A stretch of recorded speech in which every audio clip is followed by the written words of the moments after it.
Okay, welcome back. Let's look at some examples here. This is chapter 15, video 2. All right, this is an example from dating.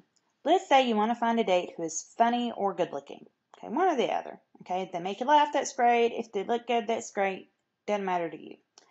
Among the sample space of those who are the appropriate age and gender for you to date, you will find 30% to be funny and 40% to be good looking.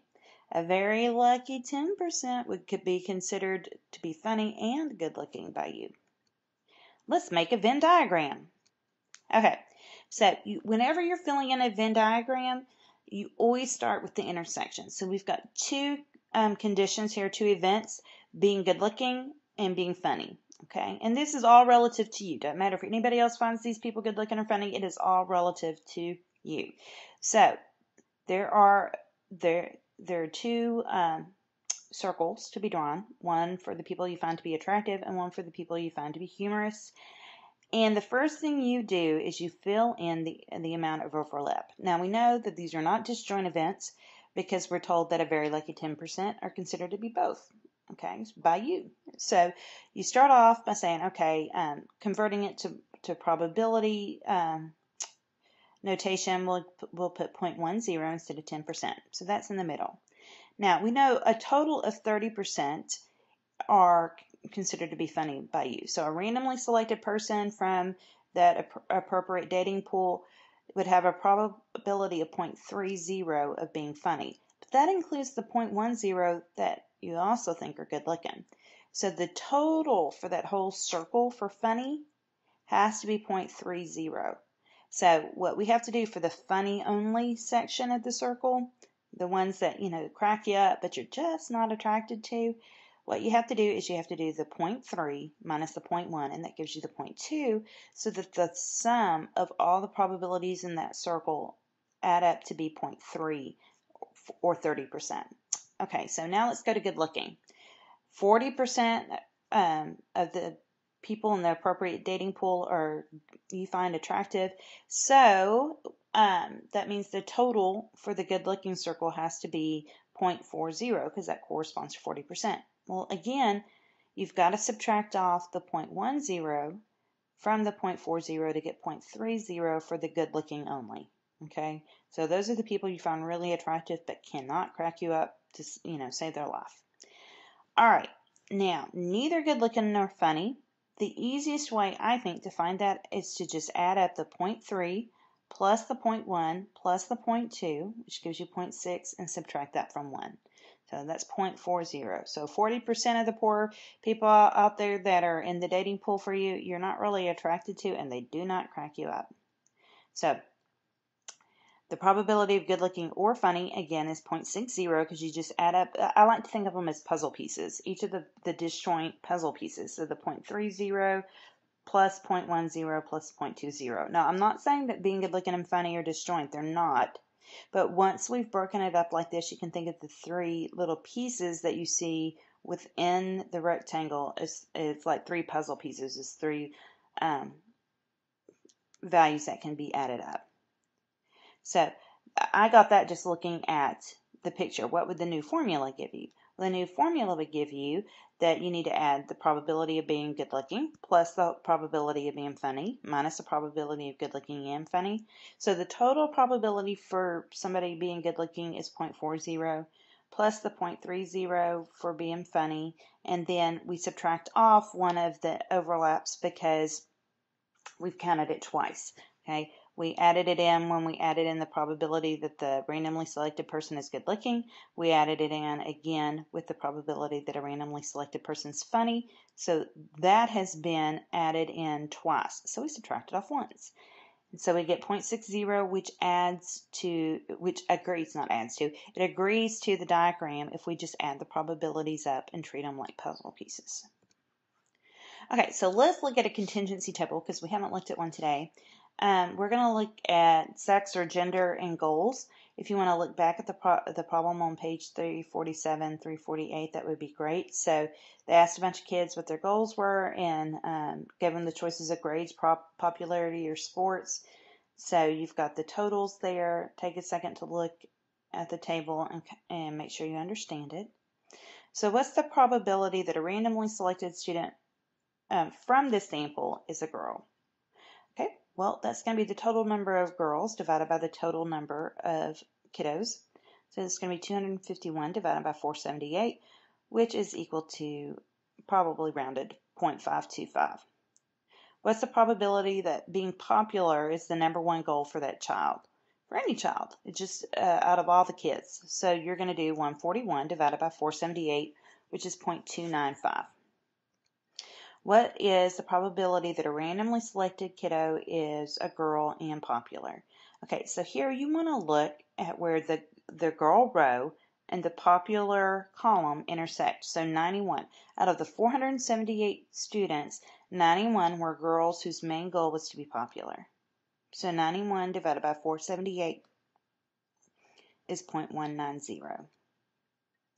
What is the probability that a girl wants to be popular above all else? So this is saying that what is the probability that a student wants to be popular above all else given that the student is a girl? This is a conditional probability, and it's very subtle, the difference between conditional probability and sometimes. So what's the probability that a girl wants to be popular above all else? That first little bit tells us that we are limiting ourselves to just girls. So it would be those 91 girls who chose popularity as their most important goal, but we're not going to divide by the 478 students. We're just dividing by the 251 girls because we're only interested in the probability that a girl wants to be popular above all else. And so we get 0.363, so over a third. This is the conditional probability. You are finding a probability not for the whole sample space, but only for members who met a condition, in this case being a girl. We write this, the probability of popular given girl. But what about the formula for conditional probability? It works. So if we use the formula for conditional probability, it works. I just think it's easier to let the table do that for us. But if we do the probability of girl and popular divided by probability of girl, which we already calculated, we would have 91 divided by 478. That's the probability of being a girl and choosing popular as their favorite goal, divided by the probability of being a girl. There were 251 girls divided by all 478 students. And when you do that, the 478s cancel and you get 91 out of 251, which is 0.363. Okay, let's go back and just talk about one thing. Remember, if two events are independent, then the probability of the event itself is going to be the same as the probability of the event given that the other event occurs. So let's talk about popularity as a primary goal and being a girl. The probability of being popular for the whole student population at all overall was 0.295, and the probability of being a girl, the probability of choosing popular given that it's a girl is 0.363. Since those two probabilities are not the same, then setting a goal, your primary goal is being popular, and gender are not independent. Because once you know that it's a girl that you're working with, or just the girls that you're working with, the probability that a randomly selected girl would have chosen popularity as their number one goal is different than if you know, all you know is you're working with the student population in general. So just wanted to point that out. All right, so let's look at tree diagrams here. We're going back to our college students and level of drinking and accident likelihood. All right, so the probability that a student binges is 0.44. Probability of an accident given a binge is 0.17. And the probability of binge and accident is just the product because it's the probability of binge times the probability of accident given binge, and so it's 0.0705 and so on as you move down the tree. If we know a student has had an alcohol-related accident, what's the probability that the student is a binge drinker? This is the probability of binge given accident. Okay. Now the way our table is set up is for things like probability of accident given binge to be easy to read. You just read it off that part of the branch. But this is a reversing the conditioning example. All right, so it's going to be the probability of binge and accident. That's easy to find. That's that 0.075, okay, divided by probability of accident. Now this is where you're going to have to go down the whole tree and get the probabilities for each branch that has accident involved. So the first one here is 0.075, but we need to add to that too the probability of being a moderate drinker and having an accident, so the 0.033, plus the probability of being an abstainer for alcohol and having an causing an alcohol-related accident, which is 0. And so we get 0.075 divided by the sum, and so we get 0.108. So if you want to find the probability of that second event just occurring in general, what you do is you go through and you find each branch that leads to that outcome, and you add those probabilities together. So we needed the probability of having an accident, so we found each accident branch, and we added up the probability associated with that entire branch.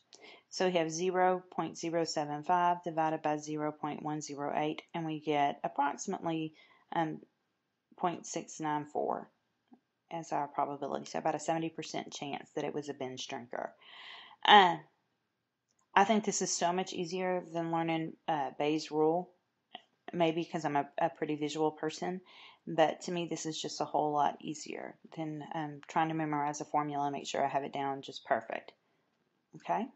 We will practice this in class, so don't worry if you don't have it down to where you just feel absolutely confident in it yet.